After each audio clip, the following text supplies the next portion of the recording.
Hello दोस्तों, तो क्या आप नीट 2025 की तैयारी कर रहे हैं? तो बिल्कुल, मेरा नाम दीपांशु राजपूत है और मैं आपका नीट एजुकेटर हूं। मैं आपका बड़ा भाई हूं। आज मैं आपको बताऊंगा ह्यूमन फिजियोलॉजी के लिए हिंदी मीडियम के लिए ये वीडियो होने वाली है। मैं आपको बताऊंगा most important previous year question कराऊंगा। मैं आपको सारे नीट के प्रीवियस ईयर क्वेश्चन कराऊंगा। 2015 से लेकर 2024 तक के सारे क्वेश्चन जो प्रीवियस ईयर में आए हैं, जो पिछले सालों में आए हैं, मैं करा दूंगा। मैं आपको breathing and exchange of gases, श्वसन और गैसों का विनिमय कराऊंगा। मैं आपको देह तरल एवं परिसंचरण मतलब बॉडी फ्लूइड एंड सर्कुलेशन कराऊंगा। उत्सर्जी उत्पाद एवं उनका निष्कासन मतलब excretory product and there elimination कराऊंगा। गमन और संचलन लोकोमोशन एंड मूवमेंट कराऊंगा। मैं आपको तंत्रिकी नियंत्रण एवं समन्वय न्यूरल कंट्रोल एंड कोऑर्डिनेशन कराऊंगा। मैं आपको रासायनिक समन्वय एवं एकीकरण यानी कि केमिकल कोऑर्डिनेशन एंड इंटीग्रेशन कराऊंगा। मेरा इंटेंशन आपको बायो में 360 मार्क्स दिलाना है। मैंने नीट 2024 में बायो में 340 मार्क्स स्कोर किए थे, तो मेरे 20 नंबर कट गए। मैं वो टिप समझ चुका हूं कि मैंने कहाँ गलती की। अब मैं अपने दोस्तों को बताना चाहता हूं कि आप वो गलती ना करके आगे की तरफ बढ़े और 360 में से 360 नंबर लेके आए। चलो बढ़ते हैं इन चैप्टर्स के most important previous year question के ऊपर। तो दोस्तों, इस नीट की प्रीवियस ईयर क्वेश्चन की सीरीज में, हमारी ये डॉक्टर बनने वाली सीरीज में, मैं आपको करा रहा हूं पहला क्वेश्चन। मैंने बहुत सारे क्वेश्चन के वीडियोस बना रहा हूं और बिल्कुल बनाता रहूंगा आप लोगों के लिए। बस मेरे को आपसे बस लाइक चाहिए और एक सब्सक्राइब चाहिए और एक प्यारा सा कमेंट आप लोगों को कर देना। तो पहला क्वेश्चन जो हमारा क्या बोल रहा है कि फेफड़ों की कूपिकाओं में ऑक्सीजन का आंशिक दाब होता है। ये नीट 2016 में क्वेश्चन आया है और नीट के सेकंड फेज में क्वेश्चन आया है। याद रखना इस चीज को, मैं अपने घर से क्वेश्चन नहीं बना रहा हूं। तो इसमें क्या बोला गया है कि फेफड़ों की कूपिकाओं में ऑक्सीजन का आंशिक दाब होता है। क्या वो रुधिर में ऑक्सीजन के आंशिक दाब से कम होता है? गलत बात। कार्बन डाइऑक्साइड के आंशिक दाब से कम? गलत बात। ऑक्सीजन क्या होती है? रुधिर में ऑक्सीजन का आंशिक दाब के बराबर? गलत बात। रुधिर में ऑक्सीजन का आंशिक दाब जो होता है, रुधिर में ऑक्सीजन का आंशिक दाब से अधिक होता है कूपिकाओं में। याद रखना, तभी ये प्रोसेस हो पाता है। तो इसका डी ऑप्शन जो है वो राइट हो जाएगा। याद रखना इस चीज को। सेकंड क्वेश्चन क्या बोल रहा है हमारा कि फेफड़े हवा से भरे कोष होते हैं। क्या होते हैं? हवा से भरे कोष होते हैं और कूपिकाओं के बने होते हैं। बलपूर्वक का मतलब होता है फोर्सफुली। निःश्वसन का मतलब होता है हवा बाहर निकालना फेफड़ों से। तो निःश्वसन के बाद भी ये किस कारण सिकुड़ते नहीं है? अगर सिकुड़ जाएंगे तो हम मर जाएंगे, हमारी डेथ हो जाएगी। तो ऐसा कौन सा आयतन है जो हमें जिंदा रखता है? क्या वो अंतःश्वसन सुरक्षित आयतन है? नहीं। क्या वो ज्वारीय आयतन है? नहीं। क्या वो निःश्वसन सुरक्षित आयतन है? नहीं। क्या वो अवशिष्ट आयतन है? बिल्कुल सही बात है, अवशिष्ट आयतन। याद रखना, अवशिष्ट आयतन वह आयतन होता है जो कि हमें फेफड़ों को सिकुड़ने से बचाता है। ये नीट 2017 में आया हुआ प्रीवियस ईयर क्वेश्चन है। याद रखना इस चीज को। अब मैं बात करता हूं क्वेश्चन नंबर 38 की। क्वेश्चन नंबर 38 क्या बोल रहा है कि रक्त द्वारा अवशोषित कार्बन डाइऑक्साइड के लगभग 70% भाग फेफड़े तक परिवहन कैसे होता है? बाइकार्बोनेट के रूप में, या फिर गैस के अणुओं में घुली अवस्था के द्वारा, या फिर लाल रक्त कणिकाओं मतलब आरबीसी से बंधन के द्वारा बॉन्डिंग करके, या फिर कार्बन हीमोग्लोबिन के थ्रू। तो ये तीनों गलत ऑप्शन हो जाएंगे। वो बाइकार्बोनेट के थ्रू होता है, मतलब HCO3 क्या होता है? बाइकार्बोनेट के थ्रू होता है। याद रखना। हमारा 39 नंबर ये नीट 2014 में क्वेश्चन आया। याद रखना, मैं घर से क्वेश्चन नहीं बना रहा हूं दोस्तों। नीट 2018 का क्वेश्चन क्या बोल रहा है कि निम्नलिखित में से कौन सा विकल्प दमा का मतलब अस्थमा और बात स्थिति मतलब एम्फाइसेमा। तो अस्थमा और एम्फाइसेमा में फेफड़ों की दशा को उचित रूप से दर्शाता है। तो क्या होता है कि श्वसनीय सतह में अधिकता होती है। गलत हो जाएगा ये तो। श्वसनिका की संख्या में अधिकता होती है। ये भी गलत हो जाएगा। श्वसनीय सतह में कमी होती है। ये भी गलत हो जाएगा। तो दोस्तों, थोड़ा लाइट का कॉम्प्रोमाइज़ आपको करना पड़ेगा। मैं थोड़ी लाइट की व्यवस्था कर देता हूँ। अभी आपको एक सेकंड रुकना पड़ेगा, मैं लाइट कर रहा हूँ। तो दोस्तों, मैं आशा करता हूँ आपको लाइट सही से आ रही होगी। थोड़ा कॉम्प्रोमाइज़ करना मेरे दोस्तों। इसमें क्या होता है, तो दमा में क्या होता है? दमा में श्वसनिका मतलब श्वसनिका में शोथ का मतलब सूजन होती है। और वात स्थिति यानी कि एम्फाइसमा में क्या होता है? श्वसनीय सतह कम हो जाती है। और एम्फाइसमा कैसे होता है? एम्फाइसमा जो होता है वो धूम्रपान के कारण होता है। धूम्रपान मतलब गुटखा तंबाकू खाने से ये होता है। कौन सा रोग? धूम्रपान, वात स्थिति यानी एम्फाइसमा होता है। तो श्वसनिका में शोथ और श्वसनीय सतह में कमी होती है इस चीज में। याद रखना इस चीज को। क्वेश्चन नंबर 40 पे मैं चल रहा हूं, तो आपके लिए थोड़ा क्वेश्चन सेट कर लेता हूं। तो दोस्तों क्वेश्चन नंबर हम 40 पे आ चुके हैं। ये क्वेश्चन क्या बोल रहा है कि नीट 2019 का क्वेश्चन है। नीट 2019 में क्वेश्चन ये आया हुआ है और बोल रहा है कि भोजन को निगलते समय निम्नलिखित में से कौन सी संरचना भोजन को ग्लॉटिस में जाने से रोकती है? क्या वो अर्धचंद्राकार का पार्ट है? नहीं। वर्तुल पेशी पत्रक? नहीं। वर्तुल संकुचक? नहीं।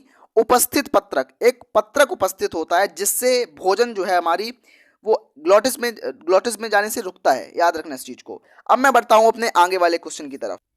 दोस्तों क्वेश्चन नंबर 46 आप देखिए, ये बहुत इंपॉर्टेंट क्वेश्चन मुझे लग रहा है।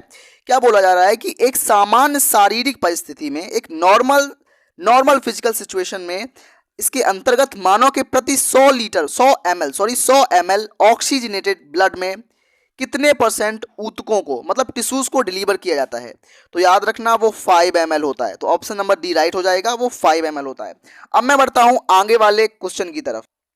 तो दोस्तों अब हम आ चुके हैं अपने नीट की सिलेक्शन एक्सप्रेस में, आगे बढ़ते हुए हम आ चुके हैं 31 नंबर क्वेश्चन पे। ये क्वेश्चन कहाँ से लिया गया है? ये क्वेश्चन है देह तरल और परिसंचरण, बॉडी फ्लूइड और सर्कुलेशन, जो चैप्टर है हमारा ह्यूमन फिजियोलॉजी का, मानव कार्की का, उसमें से लिया गया है। इसमें क्वेश्चन क्या बोल रहा है? नीट 2016 का फेज 2 का क्वेश्चन है। नीट 2016 में फेज 2 हुआ था, उस फेज 2 का क्वेश्चन है। सीरम रुधिर से किस प्रकार अलग होते हैं? मतलब जो सीरम होता है वो ब्लड से किस टाइप से अलग होता है? कैसे अलग होता है? इसमें स्कंदक कारक नहीं होते, बिल्कुल सही बात है। और ब्लड में स्कंदक कारक होते हैं, मतलब क्लॉटिंग फैक्टर्स होते हैं। लेकिन जो सीरम होता है, सीरम में क्लॉटिंग फैक्टर या स्कंदक कारक नहीं होते। याद रखना इस चीज को। बढ़ते हैं क्वेश्चन नेक्स्ट क्वेश्चन की तरफ। नेक्स्ट क्वेश्चन क्या बोल रहा है कि उन रुधिर कोशिकाओं के नाम बताइए जिनकी संख्या में कमी होने पर रुधिर का थक्का बनने की प्रक्रिया में गड़बड़ हो जाती है। मतलब ऐसी सेल्स बताओ जिनके कम होने पर हमारी बॉडी में ब्लड की क्लॉटिंग, जो हमारा रुधिर का थक्का बनता है, वो नहीं होता और बहुत ज़्यादा खून बह जाता है। वो कौन सी कोशिकाएं होती हैं? न्यूट्रोफिल्स? नहीं। इरिथ्रोफिल्स, इरिथ्रोसाइट्स? नहीं। ल्यूकोसाइट्स? नहीं।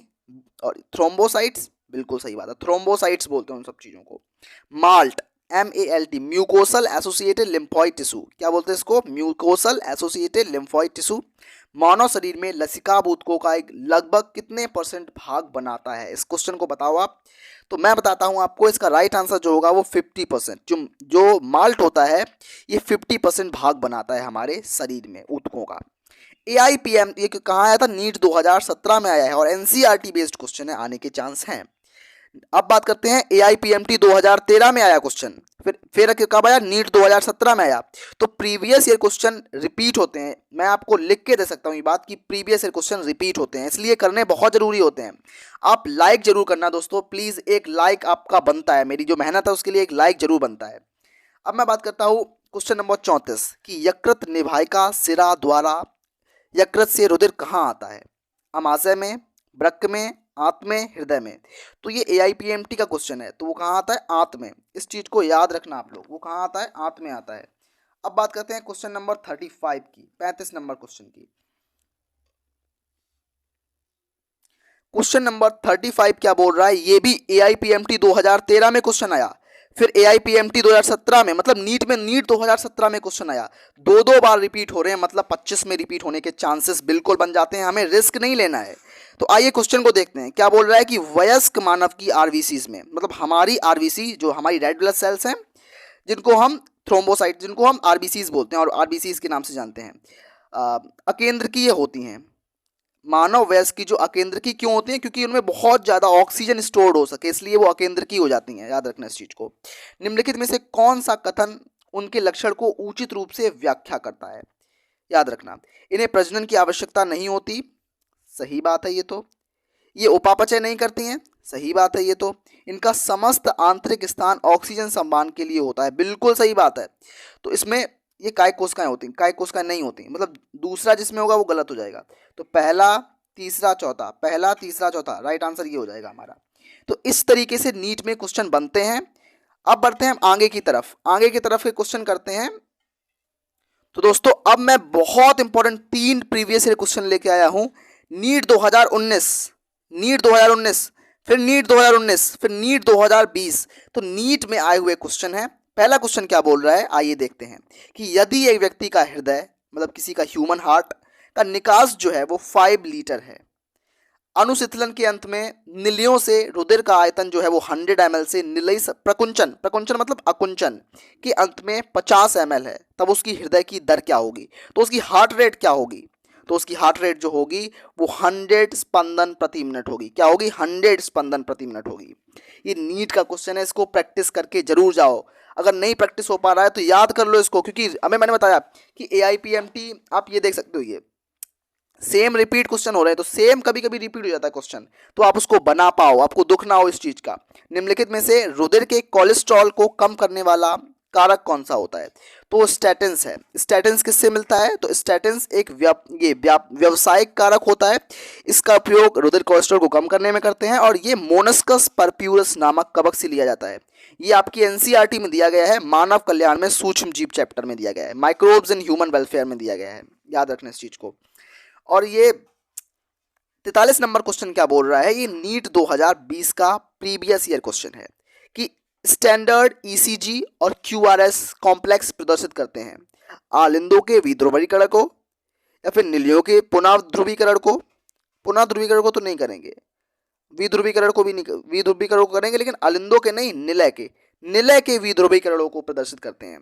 तो ECG और QRS कॉम्प्लेक्स निलियों के ध्रुवीकरण को प्रदर्शित करते हैं। चलिए बढ़ते हैं आगे वाले प्रीवियस ईयर क्वेश्चन पे, धमाकेदार क्वेश्चन पे। तो दोस्तों अब मैं बात करता हूं नीट 2021 के प्रीवियस ईयर क्वेश्चन पे और नीट 2022 के प्रीवियस ईयर क्वेश्चन पे। तो ये क्वेश्चन क्या बोल रहा है? अभी मैं करा रहा हूं आपको बॉडी फ्लूइड और circulation, body fluid and circulation, जो हमारा NCERT का ह्यूमन फिजियोलॉजी का चैप्टर है, उसके ही मैं प्रीवियस ईयर क्वेश्चन आपको करा रहा हूं नीट 2021 और 22 में। बस मेरे को आपसे 50 लाइक चाहिए। आप इस वीडियो पे 50 लाइक कराओगे, मैं फिर ढूंढ के क्वेश्चन लेके आऊंगा आपकी तरह, केमिस्ट्री के लेके आऊंगा, फिजिक्स के लेके आऊंगा और बहुत बेहतरीन ढंग से आपको क्वेश्चन कराऊंगा। तो क्वेश्चन क्या बोल रहा है कि कौन सा एंजाइम निष्क्रिय फाइब्रिनोजेंस को फाइब्रिन में बदलने के लिए जिम्मेदार होता है? तो कौन सा होता है? क्या वो थ्रोम्ब्रिन है, क्या वो रेनिन है, क्या वो एप्रिनेफ्रिन है, क्या वो थ्रोम्बोकाइनेज है? तो वो थ्रोम्बिन है। थ्रोम्बिन एक ऐसा एंजाइम होता है जो फाइब्रिनोजेंस को फाइब्रिन में कन्वर्ट करता है। याद रखना इस चीज को, याद करने वाला पॉइंट है, NCERT में दिया गया है। 47 नंबर क्वेश्चन क्या बोल रहा है कि निम्नलिखित में से सत्य कथन को ढूंढो। अभी यहाँ पर असत्य भी हो सकता था, तो इस जगह पे जो भी दिया गया हो उसको अंडरलाइन कर लो, जिससे आपको फायदा मिल सके, आपको क्वेश्चन गलत ना हो, मतलब आपसे सिली मिस्टेक ना हो। तो क्वेश्चन क्या बोल रहा है कि संयुक्त डायस्टॉल के समय रुधिर आलिंदों से निलियों की ओर स्वतंत्र रूप से गति करता है।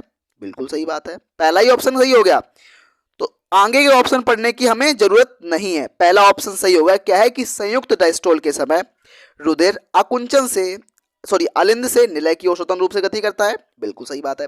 मैंने आपको आज 20 MCQs कराए, लगभग 20 कराए। अगर आपको मेरा वीडियो अच्छा लग रहा हो तो प्लीज़ सब्सक्राइब करें, लाइक करें, अपने दोस्तों में जरूर शेयर करें, क्योंकि मैं एक छोटा यूट्यूबर हूं, इसलिए आप लोग कोई लाइक नहीं करते, सब्सक्राइब नहीं करते, तो प्लीज़ लाइक करें, सब्सक्राइब करें। अगर मेरी क्लास ये आपको अच्छी लगी हो, अगर मैंने आपको नीट के प्रीवियस ईयर क्वेश्चन अच्छे से कराए हो, तो प्लीज़ सब्सक्राइब करें, लाइक करें। थैंक यू दोस्तों।